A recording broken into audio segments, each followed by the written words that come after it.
Speak now to Alexandre Holroyd, who's from the French National Assembly. And it's fair to say that what the EU has done is, for the moment, they've kicked the can down the road.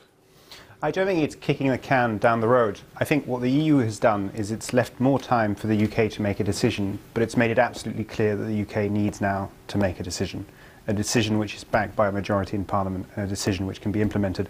Whatever that is, it's up to the UK, it's up to the House of Commons, it's up to the government. But the next time, it has to come with a decision. It's decision time. We've heard that from Jean-Claude Juncker, we've heard it from Donald Tusk, and it's very easy to say it's up to you, the UK, to sort this out. How unified do you think the EU is behind those closed doors? Actually, the truth is, I've heard a lot of commentary about divisions potentially in the 27. The truth is that I think there might be different perspectives on how to progress and how the best option of getting there. But this fact that it's decision time and that the UK needs to decide something which is enforceable, I think everybody shares. There might be different views about what's the best way to proceed, but I think everybody in Europe, and I talk to, my constituency spans the French who live in 10 countries, including 8 European member states. I'll be in Ireland next week, I'll be in Denmark the week afterwards. Everybody thinks it's time for the UK to make a decision. What about these rumours that Emmanuel Macron is pretty much resigned to a no-deal Brexit? No, I don't think there's any resignation whatsoever, but I think there's a recognition that as we get closer and closer to the deadline, which was the 29th of March, which now is in a few weeks, but which is really at a blocking stage because of the European election and the process that Europe continues. Well, this is interesting because you said it's a blocking phase. There is suspicion that Emmanuel Macron is very worried about how those Euro elections, which are very, very important this time round, particularly for him, how that Brexit and the issues that are raised are going to reflect on the vote of that. He wants to appear quite tough, doesn't he?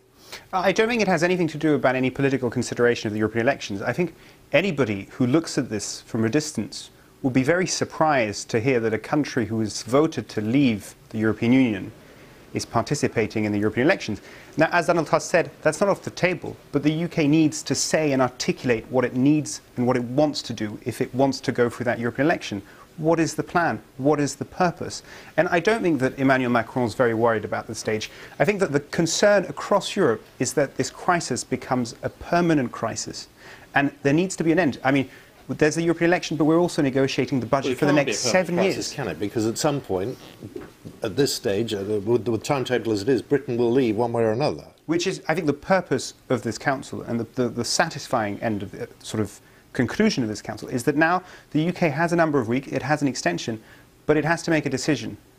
It's really the House of Commons, and I can't stress this more, the House of Commons has to choose a path that it wants to follow. Not a path, not rule out different paths, but a path that it wants to follow. The early criticisms you heard in Europe that Britain doesn't know what it's doing, I mean, it was quite listening, just listening to the radio this morning, on the phone-in programmes, people are much more aware, they understand much more how Europe works, our relationship with Europe. Do you think other countries are as aware, or have always been more aware of how Europe works and how their countries relate to it?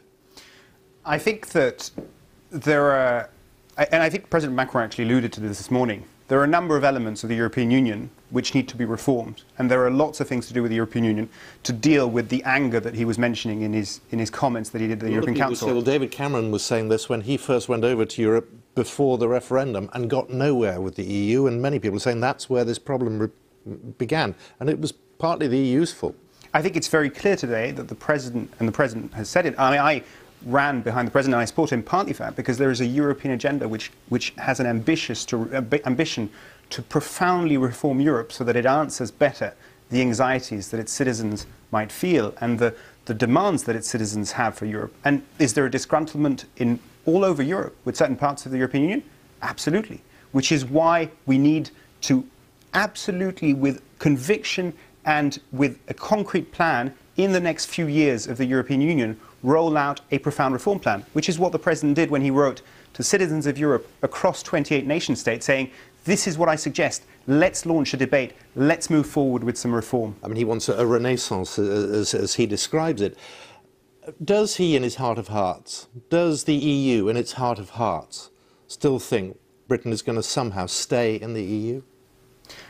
I mean, of all the people that I talk to And of all the people really who follow yes or no Brexit, answer. no, but I will tell you, everybody believes that this is a decision which the UK has to make for itself. It's a decision. The UK made the which, decision in 2016. Exactly. But is there a sense in Europe that? I don't think there's a sense in Europe that we want or don't want. I think there's a sense in Europe that the UK has to make that decision. And whether it makes one or the other, it will be welcomed in or it will have a close relation out. In that Renaissance piece, the President is very clear that that relation with the UK will remain very special. But the UK has to make the decision of where its future lies. And that nobody can make that decision for the House of Commons, for the British people. It's a sovereign decision which has to be respected of the British people. Which is exactly what we heard from Jean-Claude Juncker and from Donald Tusk this morning. Which is true.